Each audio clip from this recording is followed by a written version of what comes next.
Alright, so the dust has finally settled on this Drake and Kendrick Lamar beef, and I feel like nobody's really giving their perspective on it as a Drake fan. So I wanted to break down how I saw this play out, as well as my overall opinion on who won the beef. So first, let me give you guys a quick background on my history with both of these artists. I've been a huge Drake fan ever since I got into rap music. 7th and 8th grade for me is when I really began getting into rap, and that was around 2015 and 2016. So I'd kind of started hearing about these names like Eminem and Kanye West, and Drake was one of those names. And one thing I really remember is hearing 0 to 100 in a Steph Curry highlights edit, and I've been a Drake fan ever since. With that being said, hearing reviews in 2016 was really the first time I listened to a full album. Since then, I've gone back and listened to his entire catalog, and I really enjoy most of his albums and mixtapes, with my favorite being Nothing Was the Same. And within Drake's music, I like every style of music that he does, but I've always been a rap fan first, so timestamp Drake has been my favorite. When it comes to Kendrick, I've always respected his music, but I just think it was never really for me. And really, I think it just comes down to more of his delivery and voice sometimes. As a rapper, he's obviously one of the most skilled ever, so I've never had any issue with his pen, but his music just wasn't always the most listenable for me. It's kind of like with fashion when you have avant-garde clothing, which is really more just for the runway to display the clothes as art pieces, and then you have the wearable clothing. Kendrick is more the avant-garde to me, where I can respect the art form, but it's not always the music that I'm replaying often, whereas Drake can do a lot of different styles and it's just more listenable on a daily basis for me personally. Alright, so anyways, that aside, let's get into this beef and let me give you guys what my real-time reactions were as this all played out. And if you want to skip to my overall thoughts, you can skip to the timestamp in the description. So I've known about these Drake-Kendrick comparisons for a long time. I've heard all the subliminals between them, and I've always felt that Drake could go toe-to-toe with Kendrick lyrically.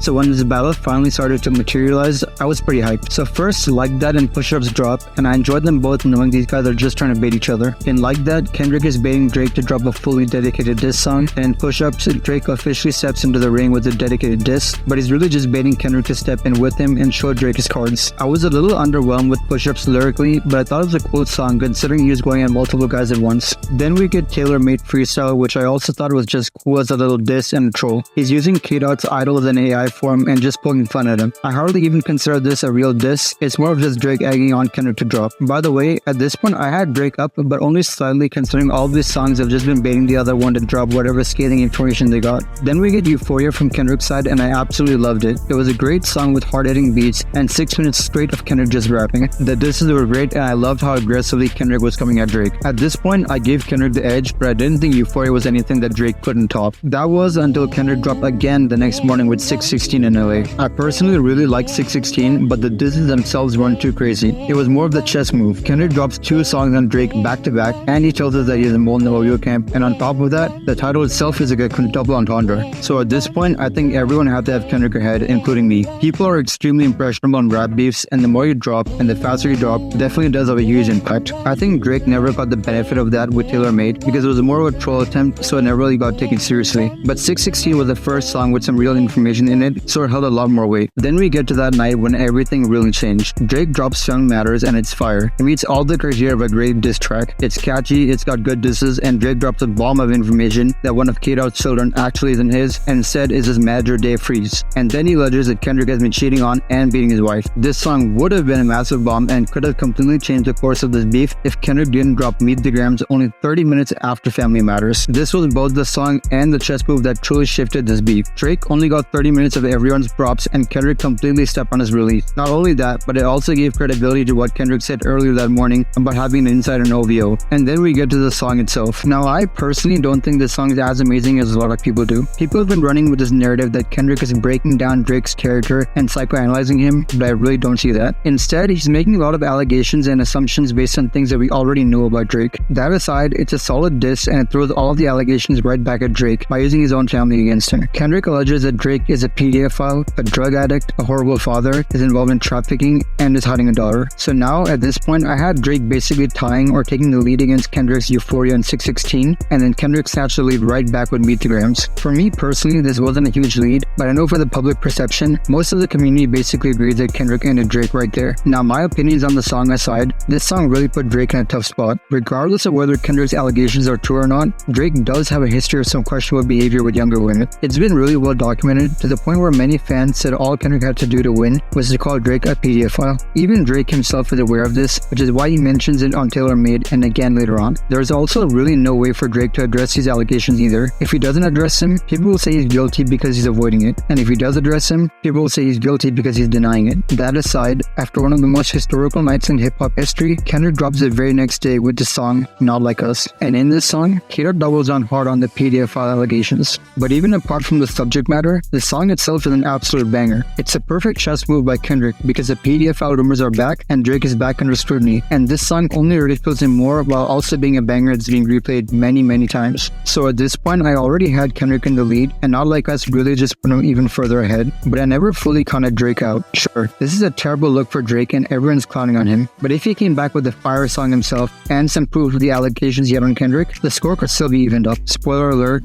he never did that. The next day, Drake drops the Hard Part 6. The second the beat starts playing, I'm thinking we're in for timestamp Drizzy and he's about to cook. But as the song went on, I really started to feel like Drake was waving the white flag and calling for this battle to be over. And the more I listened to the song, the more flaws I saw within it and the more I felt like he officially lost. Let me explain why. So Drake hops on the song and basically tries to respond to everything Kendrick has said, but I just feel like he handled it so poorly. There's three things that really rubbed me the wrong way about the song. First of all, Drake tries to act like the mole K-Dot was talking about the entire time was a double agent and that he purposely fed him the wrong information, but it just doesn't make any sense. I mean, I doubt that Drake has an 11-year-old daughter that he's been hiding, but that doesn't mean that Drake tricked Kendrick either, because if he did have a double agent mole, why didn't Drake have anything prepared for Kendrick after he dropped Beat the Grams? He should have known Kendrick was going to drop right after him and had a song ready, or at least some kind of proof that he tricked Kendrick. But he didn't do any of that, and he hopped on IG instead and instantly deflected the daughter allegations. So this claim that Drake is making that he tricked Kendrick with a fake daughter allegation isn't even convincing. And any daughter allegation aside, Kendrick also accused Drake of trafficking and being a pedophile. So did Drake's double agent mole feed Kendrick that information too? Of course not. And that leads me to my second issue with Drake's response. Now, to be fair, it isn't easy to address allegations like that, especially on a song, but that still doesn't excuse Drake's response. Drake begins to address it by saying he anticipated this Epstein angle, but even that's a little odd. Why did Drake anticipate this? Is it because he knows about all the rumors circulating already? Clearly, Drake knows that the public has caught on to suspicious behaviors because he himself tried to get ahead of it on Taylor Made Freestyle. But even those issues are minor in comparison to how Drake tries to deflect the allegation. Drake alleges that on the song Mother I Sober, Kendrick admits that he was molested as a child, and that's the reason Kendrick can bring up these allegations. The problem is that in the song, Kendrick doesn't even admit that he was molested. What he actually says is that his mom was molested and she thought that Kendrick was as well. This itself is a miscalculation from Drake. But what's worse is even if Kendrick was molested, Drake is using that as some kind of insult and acting like that's the only reason these allegations are coming up, even though Drake himself knows about his history with young girls. I just don't think that clowning someone for being molested is really a valid way to get points in a rap beef like this. Even if you're someone that thinks nothing is off limits in rap beef, it's a slap in the face to everyone, especially all of his fans that have gone through a horrifying incident like this before. It even gives credence to the idea that Drake is some kind of predator because only a predator would clown someone else and not understand the weight of being molested. That's what really made me lose some respect for Drake in this situation. And then lastly, after all of that,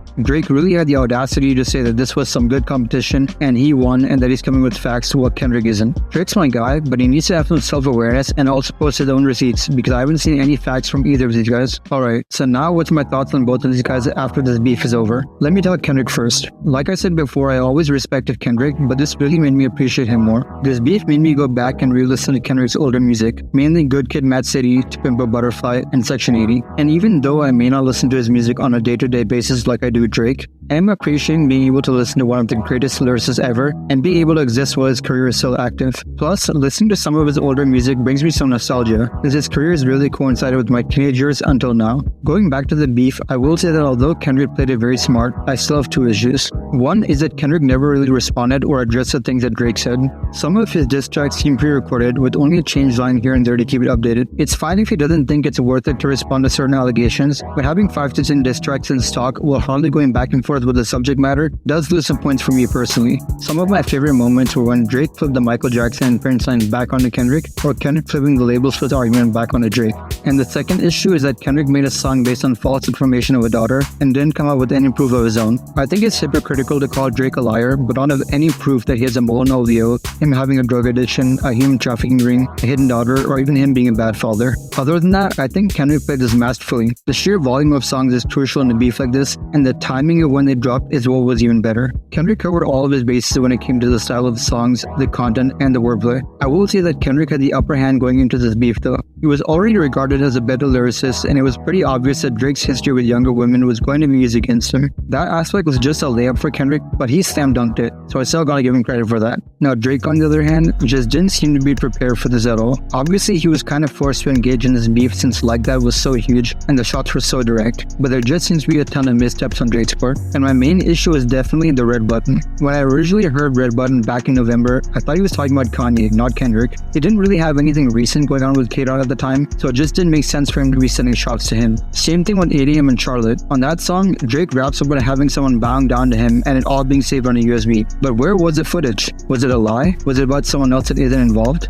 I really think that the red button was for someone else and the fans pressured Drake into having one for Kendrick. Especially because there's a red button where he's accusing Kendrick of domestic abuse as well as fathering a child that isn't his, doesn't seem to be all that true. In the songs themselves, Drake doesn't even sound convincing that Dave Free is the father of one of Kendrick's children, and he doesn't even have any evidence besides a screenshot of a comment under Whitney's post. Same thing for the domestic abuse accusation. There was never any real proof that came out of Drake's camp about the situation. I know Kendrick also never came through with any proof, but there were already enough public situations of Drake coming off as creepy that people were ready to believe Kendrick's claims. We've never really seen the same from Kendrick to believe any of Drake's accusations, and Drake should have known that. I really thought that after the Pusha situation, Drake would come into this much more calculated, but instead he came across as unprepared. Taunting Kendrick for not dropping, and then getting songs dropped on your head left and right just shows you were never fully ready. Not having proof when you know you'll need it is just uncalculated. I still think bar for bar, in a strictly lyrical competition, Drake can go toe-to-toe with Kendrick, but in this era where rap beefs are ultimately decided by chess moves and gossip, you have to be smarter.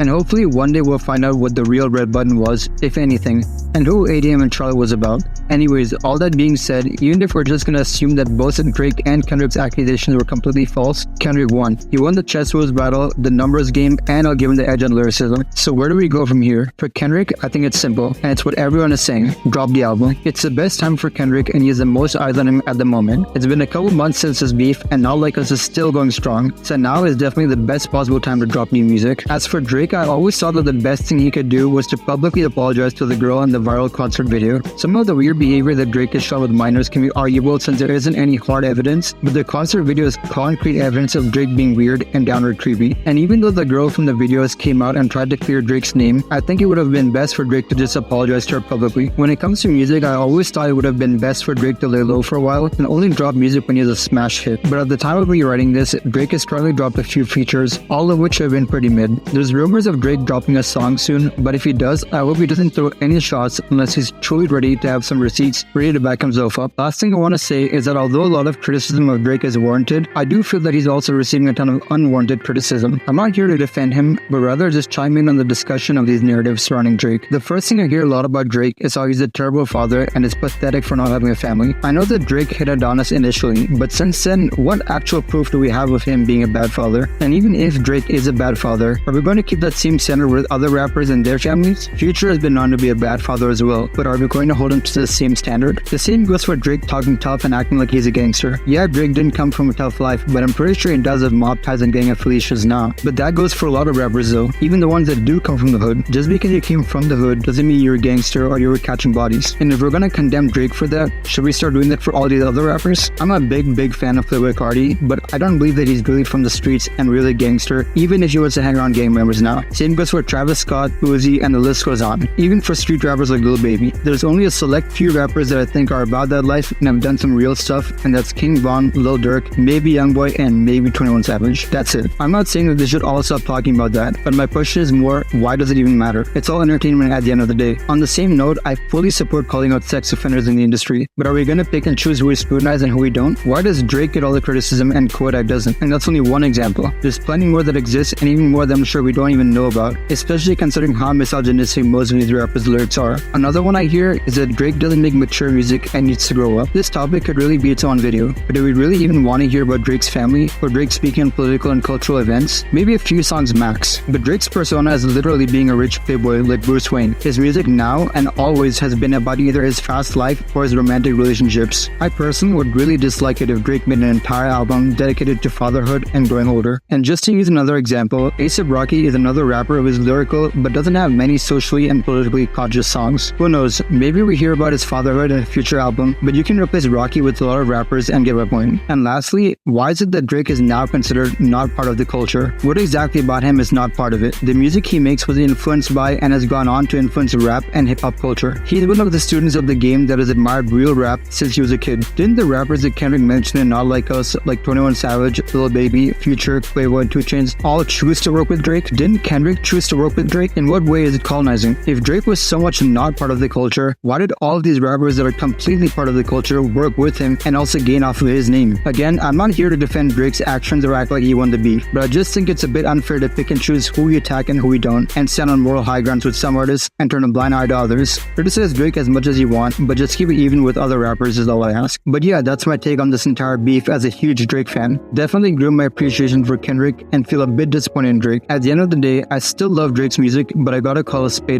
and he lost. But what did you guys think? Who won for you guys, and did you think I was giving a fair assessment, or was I being too biased? Let me know in the comments. And if you made it this far, I really hope I earned your like and subscribe. Anyways, with that being said, I'll see you guys on the next one.